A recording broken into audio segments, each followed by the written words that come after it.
বীর মুক্তিযোদ্ধা কৃষিবিদ আব্দুল মান্নান একজন কিংবদন্তি, একটা চিরস্মরণীয় অধ্যায়। 1953 সালের 19 ডিসেম্বর নদী বিধৌত সারিয়াকান্দি উপজেলার শালুখা গ্রামের সম্ভ্রান্ত এক মুসলিম পরিবারে জন্ম নেন ক্ষণজন্মা এই পুরুষ।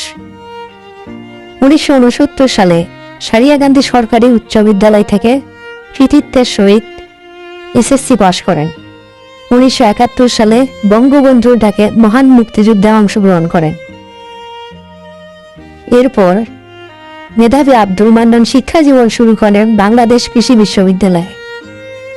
এখানে অধ্যয়নকালে তিনি বাকসুর ভিপি নির্বাচিত হন।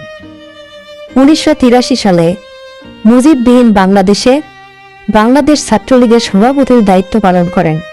পরবর্তীতে বাংলাদেশ আওয়ামী লীগের সহপ্রচার ও প্রকাশনা সম্পাদক, প্রচার ও প্রকাশনা সম্পাদক এবং সাংগঠনিক সম্পাদকের দায়িত্ব পালন করেন তিনি 2008, 2014, 2018। 3 মেয়াদে সারিয়াকান্দি সোনাতলার সংসদ সদস্য হিসেবে দায়িত্ব পালন করেন।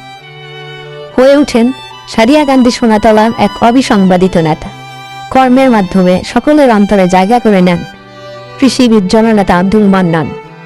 18 জানুয়ারি 2020 মহান আল্লাহ তাআলার ডাকে সাড়া দিয়ে পরপারে পাড়ি যাওয়ান উত্তরবঙ্গের এই রাজনৈতিক নক্ষত্র জননেতা আব্দুল মান্নান।